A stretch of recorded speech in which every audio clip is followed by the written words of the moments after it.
I welcome you back to another video lecture on C++ programming, and in this video lecture we'll go ahead and look at if statement. So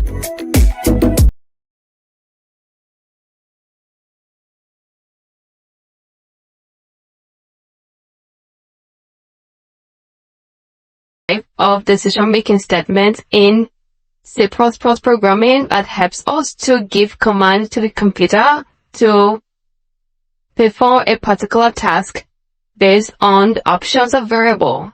Alright, so you can give conditions to a condition to your computer and ask him to this if this meets this static or this condition, but if that doesn't meet this condition, please leave that alone. Alright, so how can you be able to do that? Let's go ahead and look at how to give conditions to our systems. So I'll go ahead and initialize a variable. I'm going to say, let's say int x is equal to 20 and place semicolon at the end. And then I can go ahead and say if x, let's say if x is greater than 10.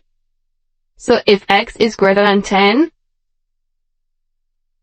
then cut. Then that I'm going to say this is, okay, this condition one is a variable. Alright, so it's not just a must. I want to use this to explain things. But if doesn't meet, then you want to leave that alone. So if x is greater than 10, then it's go ahead and write this condition is a variable and press semicolon at the end. Alright.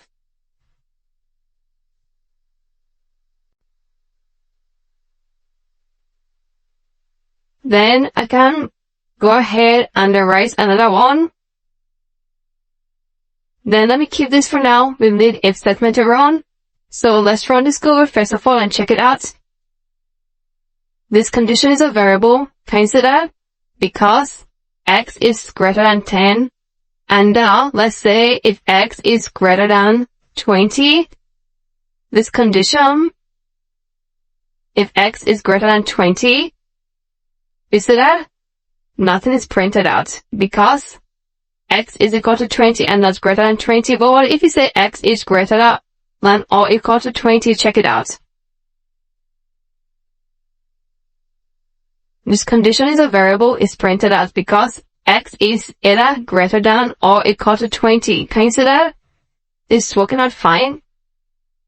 So there are many times you can also go ahead and say if, can put so many if in one and can say x is less than 20. X is less than 20. Then I'll go ahead and say count.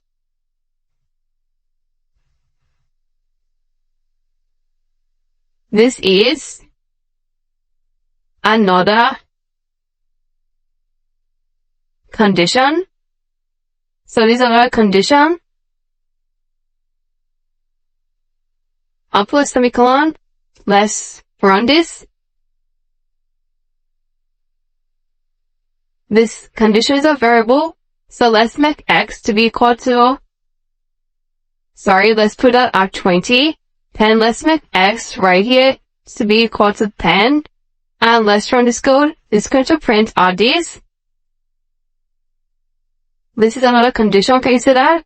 So you can use if statements to make if conditions to your computer to do this or to that, and it's just going to do that what you just asked it to do. So I believe that is okay. Put it down on your own system for a notice and check it out. And there, in case if you have any question anywhere, please go ahead and use the question and answer section. And I'm going to get back to you as soon as possible.